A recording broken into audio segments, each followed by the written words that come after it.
On today's episode, we got, are the Buffalo Bills the 90s Knicks? I'll explain. Also, what separates Mahomes from Lamar Jackson? And then also, the curse of the 37. I like to call it the curse of Kerry Collins. That and more right here, New York Minute. Let's go!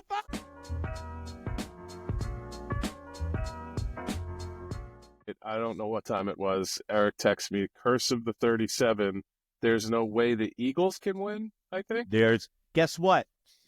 And I didn't even respond because I'm like, I don't even want to know yet. Yeah. So, breaking news here at New York Minute. The Eagles have already lost the Super Bowl. They just don't know it yet. They got their bags packed. They're, making plans right now with their family. But guess what, Chris? It don't matter because we got the 37 club. I like to call it the curse of Kerry Collins. By the way, I was talking to another friend last night. Is it just me or does Kerry Collins look like a SoCo and Lime kind of guy? Great giant. The great giant. But it just looks like when he goes to a Hooters, he bellies up to the bar. He goes, give me a SoCo and Lime, extra lime. But that's not why I'm here, and that's not my point. I'm starting to think when I'm watching that Eagles blowout yesterday, which I was completely wrong about putting posts about putting your life savings on the money line. If I ever say that, it's all in jest, folks. We are not financial advisors. This is not financial advice. This is not financial advice. Talk to Chris about that. Don't talk to me about that. We're just going to put that disclaimer out there. So last night, I'm watching the Eagles game, and I see the Eagles scoring more and more points. And exactly what comes to mind immediately is the Vikings with Randall Cunningham and Randy Moss coming into the Meadowlands and losing 41-7 against the Giants. And then I started to think, I go, how many teams actually ball out in the AFC or NFC championship game? And how many points did they score? And how many of those teams lost the Super Bowl? So here's the numbers. I did some crunching. So since 89, we're going to take it from 89, okay? Because a lot of the new Gen Zs don't think that reality started until about 1988. So the first year, so this is AFC and NFC championships. I went down the line. 1989, Broncos, they scored 37, lost in the Super Bowl. The 1990s Bills, they scored 51 burger against the Raiders. In 1990, lost the Super Bowl. The 2000 G-Men scored 41 against the Vikings. Starting to see a pattern here, folks. The 2002 Raiders scored 41 in the AFC Championship game, lost the Super Bowl. The 06 Bears scored 39 in the NFC Championship, lost the Super Bowl. Grossman dropped 39 burger. Well, Jesus. I don't think Rex dropped it. I think that defense probably had 3 pick Urlacher? sixes. Yeah, Urlacher had 3 pick sixes in one game. But now, this is a fluke. This is okay. It happens once. Okay. Happens twice. Now we're starting to see a pattern here. But now we're going to start to see a logjam. 2015 Panthers drop a 49 burger. The Cam Newton-led Carolina Panthers 49 burger lost in the Super Bowl to the Broncos. 2016 hot Atlanta Falcons dropped 44 in the NFC Championship game. Lost the Super Bowl to the New England Patriots. They scored probably about 84 unanswered points with the NFC Championship game and the AFC Championship game combined until Tom Brady showed up and came back from 36 down. The 2018 Chiefs, 37 points, lost the Super Bowl. The 2019 Niners, 37 points, lost the Super Bowl. The 2020 Chiefs, 38, lost the Super Bowl. Now, last night, my whole theory here almost crumbled in front of my eyes. If the Kansas City Chiefs score another touchdown, they both get 37, one got 55, and then Eric's crunching the numbers is done. But do you start to see something here, Chris? Because I know I'm crazy, but I'm not that crazy. You did a lot of research. Kudos. Yeah, or artificial intelligence did. But I just led it in the right direction. So what I'm saying is I think the Philadelphia Eagles, they spent all their bullets in their gun. They are donezo. We're getting the Travis Kelce catching the end zone to win the game in a tight game, gets down on one knee, proposes to Taylor Swift. I'm retiring, going to the Super Bowl. Oh, and also, I'm going to Disneyland, who owns ESPN and owns ABC, and he goes to his cushy job on ESPN. Full circle. And then we have Patrick Mahomes for the next 8 years to contend with. Yep. Yep. Look, it's all interesting. I don't have a horse in this race. I don't really want to see Barkley win a Super Bowl. I kind of can't stand the Chiefs because, I mean, look, man, the Enough. worthy catch wasn't a catch. Brought him right down to the goal line. He did not have the ball. It touched the ground. Just missed holding calls, missed face mask. Like, those things can change a game. And, like, You know what? there's just too many missed calls when you watch a Chiefs game that are so ridiculously blatant that it's getting really annoying. Yeah, it's you know what though, but would you agree, you played athletics, you played football, and wouldn't you agree that there is 20 other things that we could have done before we get to that one play that makes the game or breaks the game? You know, there's a third down completion you could have made. Totally. You know, like you shouldn't put also, you're not playing a good game if you're putting it in the ref's hands. It's just like you got to beat out the heavyweight champ when you're a boxer. You have to knock him out, and you have to convince the judges. You have to get in there, and you have to do something. Yeah, I agree. And look, I think when you watch the Chiefs games, the refs become the center of it because it's completely lopsided. Yeah. But then is it like when you buy a car and then you see that car all over the road? We're looking for it. Maybe. You know? Maybe. Hey, listen, man. There was blown calls in the Texans Chiefs game. Well, the Chiefs game. Yeah. What did I just say? I said the Chiefs. The Chiefs. And look, I think yesterday across both games they were letting them play a bit. Like there did seem to be a lot of just contact, all over the route, and the refs weren't calling much, but there was one blatant face mask. I forget the down and distance, but like that's 15 yards. They were at midfield. And the guy's freaking helmet almost gets ripped off, and there's no call. It's like that is the most frustrating when it's super, super blatant. And like the catch, they go back to the booth and they uphold it. Like the defender had the ball more than worthy, and the thing touched the ground. It should have been incomplete. Like anybody who watches more than the casual NFL fan knows that that's an incomplete pass. So, like, you see these things go wrong in the biggest game of the year for both of these teams. Like, this isn't week 2. Yeah. The AFC Championship. Get the calls right, especially when you're going back to the booth. I think there should be instant replay like the NBA in the NFL. I mean, everything. You're going to have to get to the point where we have the technology where you're going to have to start replaying everything. And guess what? I want them to replay it before even the ref starts the process.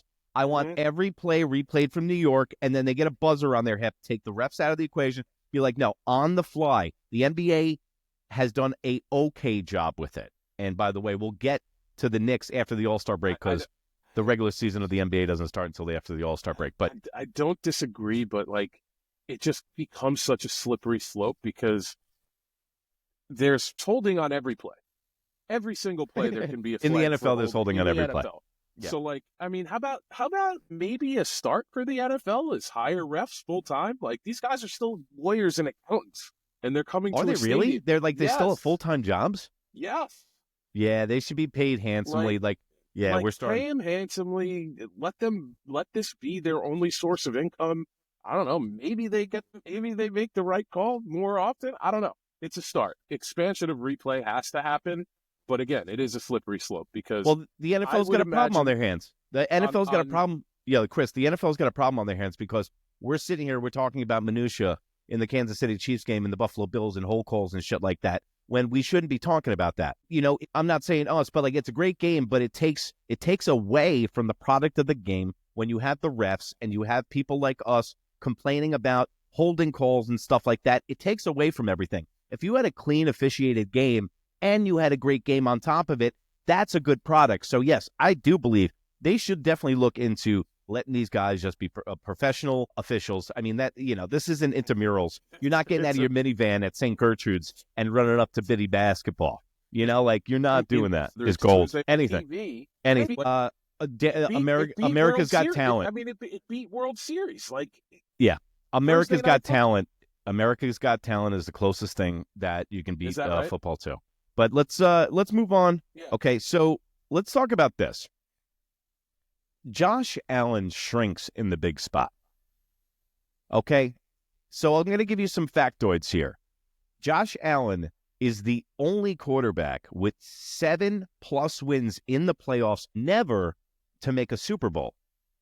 So it's not like it's exactly Josh Allen's fault, but if you watched that game last night, Josh Allen was tight in the first quarter. He looked like a deer in the headlights. He looked like that deer that's going through social media seeing the highlights of Josh Allen, okay? They reversed roles. And Patrick Mahomes has got his feet up on the desk. Another problem with the Buffalo Bills is their head coach, okay? I sat here on this show and I said to you a few days ago that Mike McDermott is going to have a bonehead play at one point in this game, and he has gaffes after gaffes. A challenge play that he busted in the first half.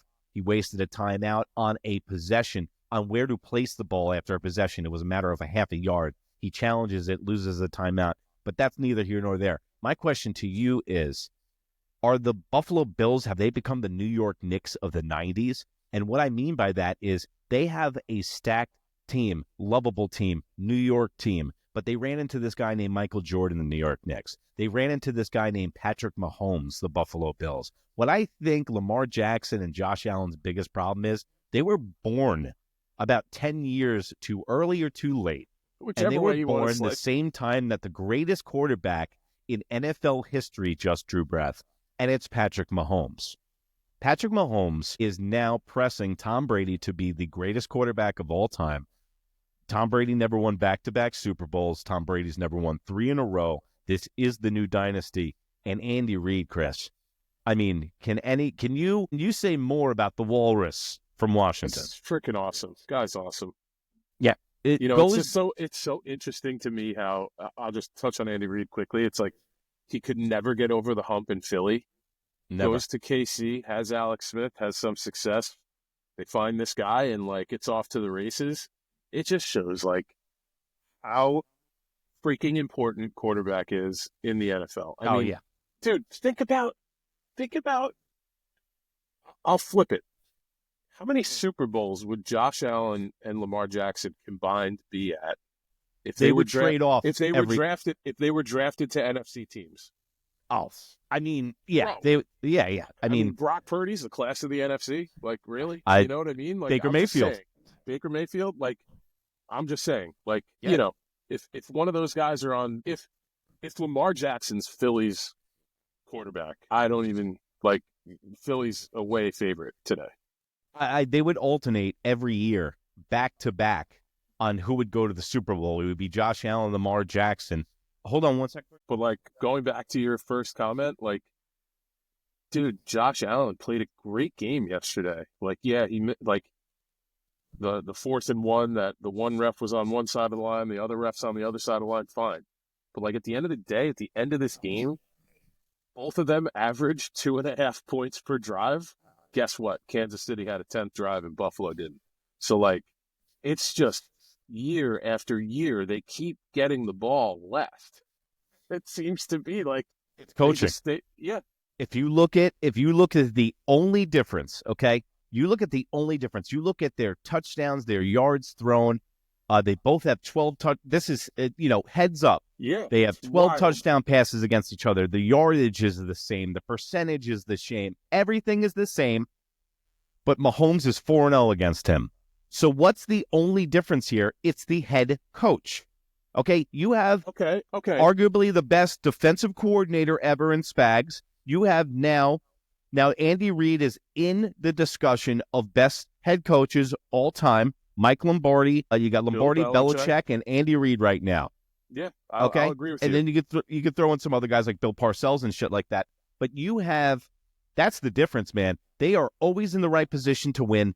They always have the right personnel on the team. They do not make mistakes like the Buffalo Bills make mistakes all the time. They shoot themselves in the foot. And what is this nonsense with Josh Allen going over the top with reaching this ball, this tush-push bullshit? He's 260 pounds. Like, just run. All of a sudden in the game, the Buffalo Bills, this is what it's head coaching. I had this written down. So the head coaching of the Buffalo Bills, Mike McDermott needs to go. First of all, when you use a motivational speech in 9/11 to motivate your team, you got to go. But no, listen to this. So last night, He regresses back to Dable being his offensive coordinator, and he reverts back to the offense that they ran in the first year with Josh Allen. It looked like the ran for 145 yards, threw for 75 yards Josh Allen. No, dude, you got 2 stud running backs now. Run the ball. You got a great offensive line. Enough of this. Josh Allen needs to prove his shit. Like, bro, don't overcompensate, okay? Like, you're good enough to stay in your own lane. You don't need 2 tush pushes in the middle, right in the row, bro. Like that whole chaos was stupid. But like it was stupid. But like that's what they do. That's what they do on 3rd and short. And if you watch the Bills all fucking year, yeah, and they're not good at it. They convert every one of those 4th and shorts. Do you see their numbers? Yesterday was 1 for 5. No, I know. But like watch them during the year, they convert it. Bags is that much better. But I will disagree with you till the moon that McDermott's got to go. Who the fuck are you bringing in? Who are you bringing in? Give me another head coach that's going to bring you to 4 AFC championships in 5 years or whatever. You would kill as a Jet fan to be even competitive. I agree. For 2 years. I agree. How are you going to run this guy out of town? Who's coming? Who's backfilling him? There has to be sometimes change for change's sake. I mean, Barry Switzer came in, for Jerry Jones, for Jimmy Johnson on the Cowboys. Things do have, I mean, he won a Super Bowl and a guy came in the next year, bro. Mike McDermott is not considered one of the best coaches. Sean McDermott. What's his name? Sean. Yeah. Yo, he's not considered. Okay, so no, let's. But I'm just saying, like. But let's talk about this for a second. Whenever you mention the top quarterbacks in the league, the Buffalo Bills head coach is never brought up. He's not even thought about. So when you have a Porsche sitting in your driveway and you own a race team and you got a guy driving it like it's a Honda Civic, you're like, what's the fuck? You're like, unleash the bees.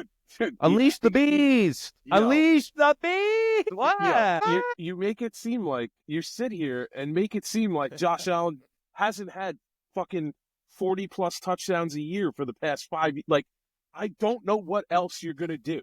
Like, get rid of the head coach. So you're not getting rid of Josh Allen. You're obviously not getting rid of your stud quarterback. You're not getting rid of anybody. You're not getting rid of the GM that assembled the team. You're getting rid of the guy that used 9/11 hijackers at a motivational speech to his team. He's a bonehead. He does one Mike McDermott mistake. I have it written down. Mike mistakes in quotations. So I sit with this book next to me while I watch. It's funny how I sit with this book next to me while I watch games on Sunday, and I make notes. Mike mistakes, because Mike's just going to make mistakes. I am such a simp. Look, I like I said, I don't like. You can make the argument to get rid of him, sure. My argument is, who the fuck are you backfilling with? Who's the guy? There's nobody there. Yeah. You're gonna go. Everybody wants Ben Johnson. Guy hasn't head coached ever. Like so. Ben Johnson's going to the Bears. He's not going to win anything. No. I understand that, but what I'm saying is, like, there is no replacement. I get it. People just yes, change for change's sake. Sometimes that's needed, but like, I don't know. Like, I feel like bring in Rex Ryan. Like the last time change for change's sake happened, I think that I can remember from a team that was like this was the Eagles, and like that team turned on each other. Terrell Owens, McNabb. Like, it seemed like it got toxic at the end. It doesn't seem that way for the Bills. Like, it just doesn't, like, yes, it's really fucking hard to win in the NFL. It's really hard to win a Super Bowl. It's a crapshoot. How quick we forget, like, the Patriots were just in the Super Bowl every year. And, like, now it's the freaking Chiefs. So it's like, you're not doing anything wrong. You're playing them toe-to-toe. Sure, one call here, one call there. Yeah, sure, he makes one bad 4th down call. Guess what? There's one awful ref call that doesn't go your way, and that changes the entire game. So, like, wouldn't there be more credence? Wouldn't there be more credence to your point that the fact that if they were 2-2 and not 4-0 against heads up against Andy Reid, wouldn't that make more of a sense if Josh Allen and McDermott actually beat Andy Reid once? They beat him this year. What are you talking about? No, I'm talking about in crunch. No, we're not talking about the regular season, bro. Okay, fine. All right, we're going to go there. Hold on. We're talking about yesterday's playoff game. Sure. So I'm not talking about regular season games. I'm talking about in fucking crunch time, 4-0 in the playoffs against Andy Reid. Mike McDermott is a bag of you-know-whats. What was Peyton Manning's record against Tom Brady until 20 Forever? whatever? Yeah, but I'm just in the playoffs. I'm just saying, like, yeah. No, that I like, get it. Like, I'm just saying, like, there are these instances always where it's like, this is the top of the mountain, and maybe you can or maybe you can knock it over it. For years, You had Manning was Peyton Manning. lambasted. You had Tony Dungy coaching Peyton Manning, and then Peyton Manning went to Denver, and he fucking coached the team. Ron Kubiak was there just along for the ride. But I'm just saying, like, but for years, Colts couldn't beat the Patriots until they did, and it was with Tony Dungy. Yeah, and it was once. That's what I'm saying. Like, yeah. Like, they're born at the wrong time. Again, it's just really freaking hard. Like, you're born at the wrong time. That's why Eli Manning, my guy. Well, Eli's got 2 rings, and so I have an admission to make here on New York Minute. Not happy about it, and I'm not proud about it. As a mature adult, you seem to try to move on from childish things, but during yesterday's broadcast, as you can see, I'm a Jet fan, I sat there and I looked at Josh Allen. I literally envisioned him in a Jet uniform and thought, in my head, went back to, if we drafted him, this would be the Jets in this situation right now. Then a big old reality burger set in. And I go, if the Jets got Josh Allen, he would have never developed into anything. He probably would have been out of the league and doing a construction job in Wyoming at this point. Just proves the point that the only thing that is going to save the Jets is Jesus Christ coming down and giving us a son or a quarterback for the next 15 years. We're going to need to fall backwards into it. And I wanted to bring this up. Aaron Glenn saw his press conference today. Also, the Jets get the general manager from the Denver Broncos, and I know nothing about the guy. I don't know anything about him and if either. anybody tries to act like they do, they don't. And he was the assistant GM for the Broncos. He was in the building for a couple of Super Bowls and stuff like that. Listen, it's like a president. You're not going to be able to judge a GM until about 2 or 3 years down the road. And then we'll see if he's a good general manager or not. Aaron Glenn, I'm starting to thaw out on him a little bit. I was hoping that, what's so funny? If Mike McDermott got fired from the Bills, I would want him as the Jets head coach tomorrow. He doesn't work for my storyline. It doesn't work, but I would want Mike McDermott. But no, honestly, can we talk about that? Let's flush that through, because I want to talk about that. Sean McDermott. What's his name? Sean McDermott, not Mike McDermott. Am I even calling him Mike McDermott the whole time? The whole show. I feel like... All right. That's what happens when you get 41, folks. Yeah, I'm just going to call him McDermott, all right? So, McDermott, where do you think he stands in coaches in the NFL? So, let's right off the bat. Andy Reid, better. Sean McVay, better. Who else? Mike Tomlin. Mike Tomlin is a better coach than him. Than Sean McDermott. Kyle who else? Shanahan? 49ers? Never won anything. But I would take in every big spot. Okay, so you had to choose Sean or the head coach of the 49ers. Which one to coach the Giants? Which one are you picking? Great question. Would you say the Miami coach is a better coach? No. Okay, all right. I don't know where the line is. I need to see the litmus test here. You know what I'm saying? I need to see how deep the pool is. Let's bring it up. I just want to see. No. I just want to see where. All right. So, Sean McDermott as head coach of the Buffalo Bills. Sean McDermott is 131. Oh no, I'm sorry. Is 86-45. 656 winning percentage. 7-7 in the playoffs. That's not good, man. What do you mean it's not good? What is good? So, all right. Hold on. Jim Harbaugh's better than him. Kyle Shanahan's better than him. Andy Reid's better than him. John Harbaugh's better than him. Sean McVay's better than him. Sean Payton's better than him. Dan Campbell's better than him. Nick Sirianni's better than him. Nick Sirianni's got a Super Bowl. Dan Quinn is arguably better than him. That's 8. All right, so until 2018 or 2019? 2019. Pre-2019. Okay. Andy Reid was sub 500 in the playoffs, and now he's You know what?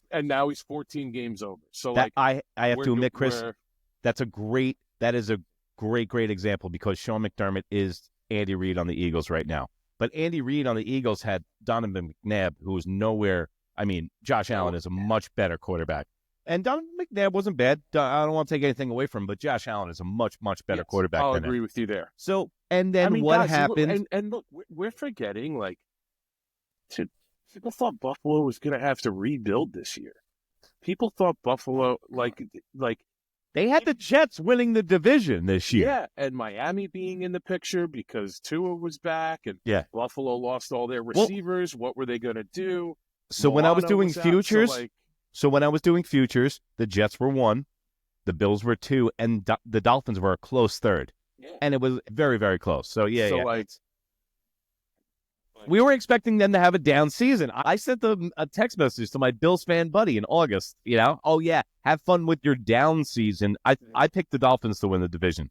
I thought the Jets were going to finish in 3rd, and I was wrong about that. So I had the Jets having 7 wins this year, and I was wrong, and I was under, and I couldn't believe that. They laughed me off the fan because I would put $100. I'd put exactly $100 on the Jets to have 7 wins each year. And I hit on the last 2 years because that was always my joke was like mediocrity. The Jets 7 wins. Like, how many? Oh, it doesn't matter. They'll wind up at 7. And this year they couldn't even wind up at 7. The Chiefs, me, Golden State Warriors, and the Chiefs were all going for 3-peats. And, the last ones to do it were the Kobe Lakers were the first one. Last franchise to get a 3-peat. I think that's the Kobe Lakers in any sport. You know what? And not enough is said, dude. Lakers. Kobe Lakers. So not enough is said about... Now, for a lot of our audience, you guys are younger and you don't remember the Buffalo Bills. So the Buffalo Bills in the 90s, when I was first cracking into football, my first memory of football is the Scott Norwood wide right kick against the Buffalo Bills. So the all New York Super Bowl Giants, I know that's what got Chris and his whole family of boys fired up as being Giant fans. And you know what's so funny is I was a Jet fan, man. And, my team was like, I don't know, they were playing golf. But that was my first memory of football. And the Bills proceeded to go to 4 straight Super Bowls. And didn't It's win never one. been done. It's never been replicated, okay? And my big thing about the Buffalo Bills was they don't get enough props. I get the fact that they lost 4 Super Bowls in a row, and that's awful.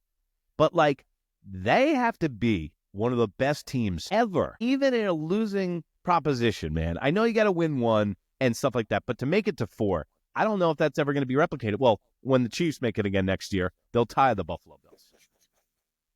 So, dude, and that team was stacked, bro. It was like 5 Hall of Famers on that team. Yeah, and they were like how many. It wasn't if the Bills were going to win; it was how many points they were going to win by.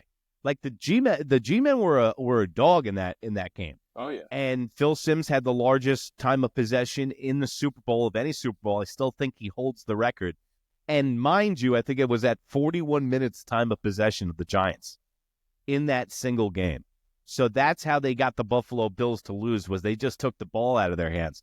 And that was the old, if they don't have the ball, they can't win, which turned into the whole Tom Brady, Peyton Manning defense.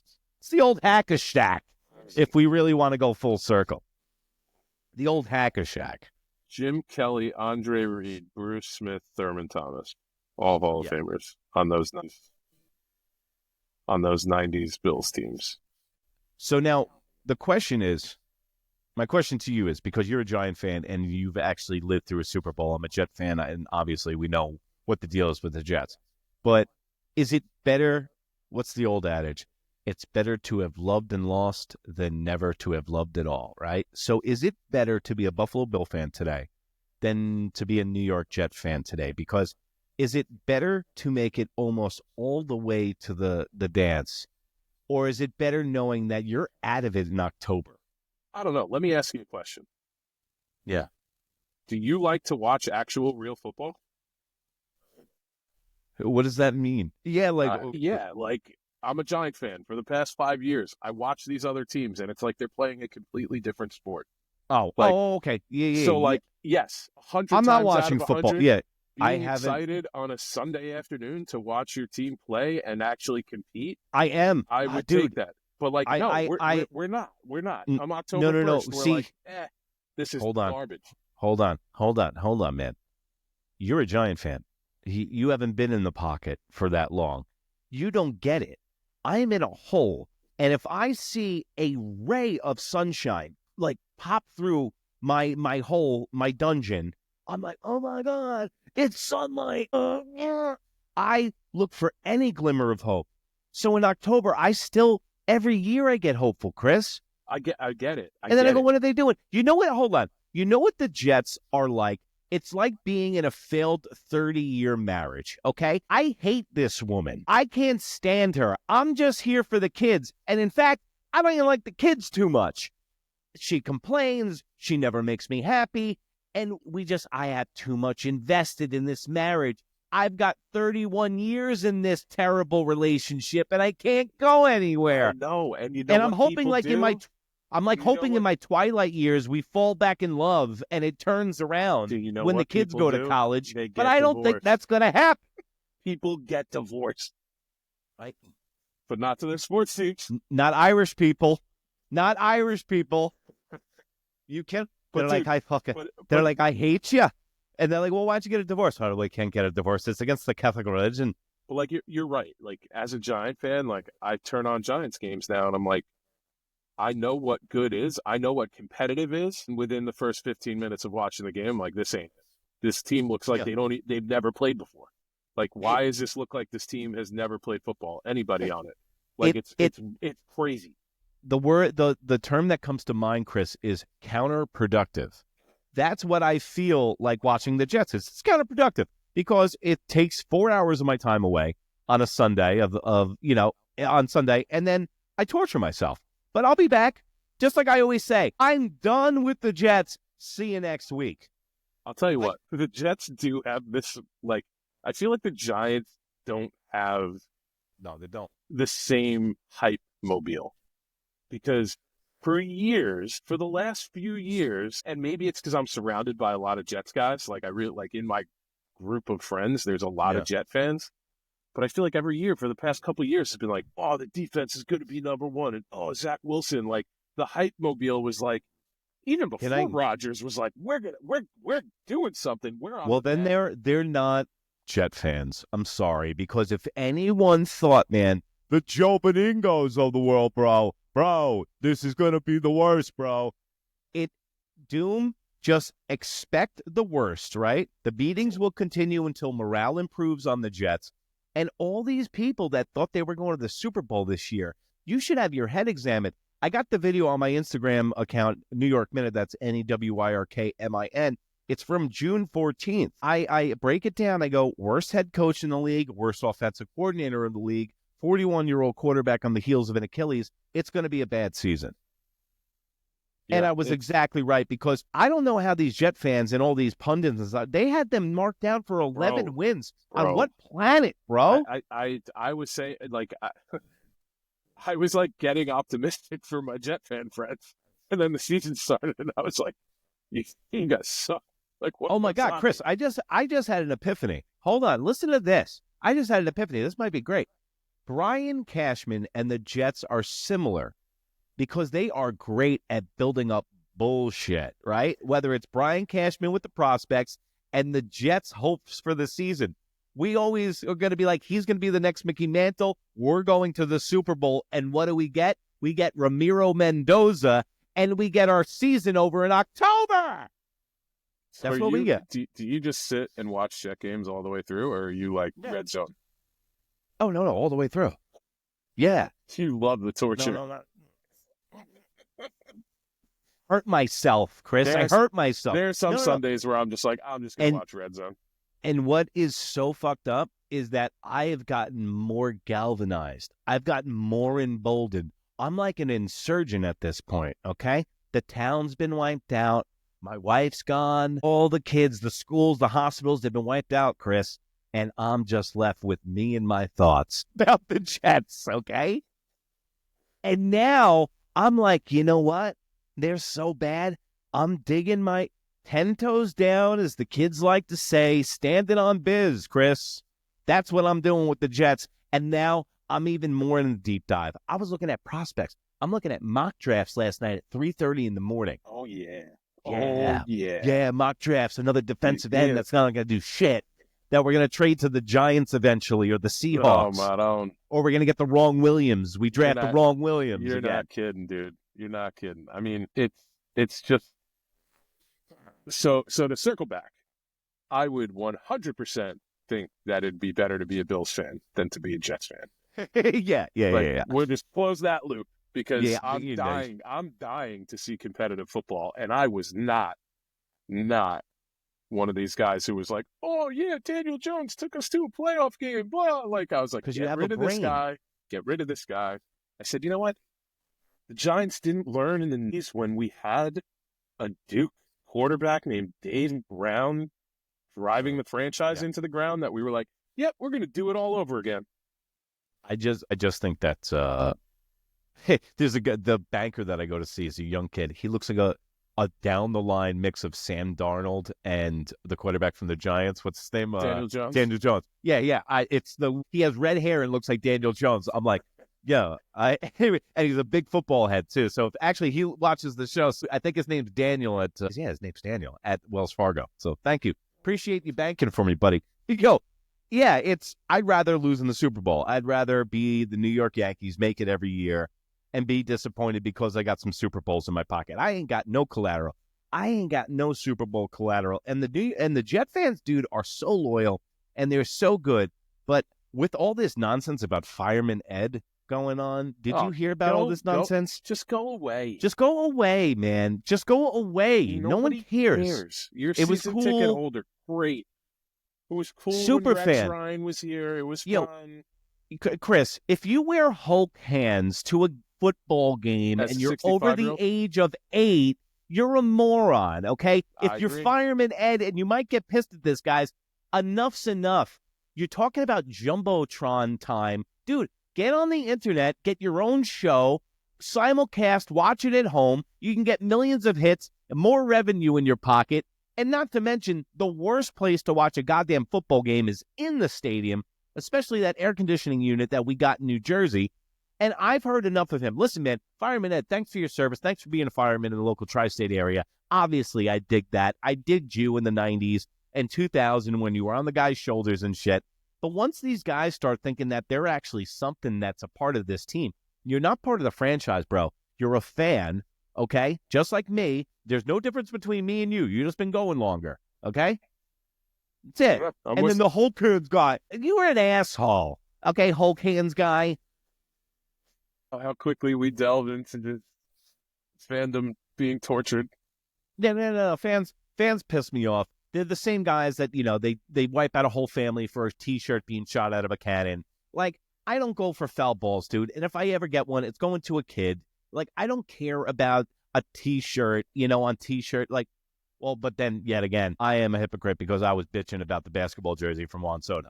Because I was in gate 5 3 hours early and didn't get a Juan Soto jersey.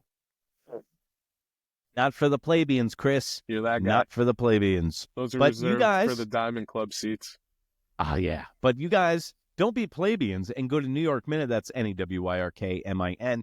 And even for the plebeians, Spotify's free. YouTube's free. Instagram is free. And screw TikTok. Ban that shit. Go to Instagram. NEWYRKMIN. Also here on YouTube. We're going to have about 3 shows a week. And Chris, got any advice for the people this week? Batten down the hatches. There's no NFL on. Batten down. Oh, yeah. Dude. It's going to be a terrible Sunday. January and February is going to be awful. So, all right. Remember, guys, if you can't be good, be bad. Bye. Later.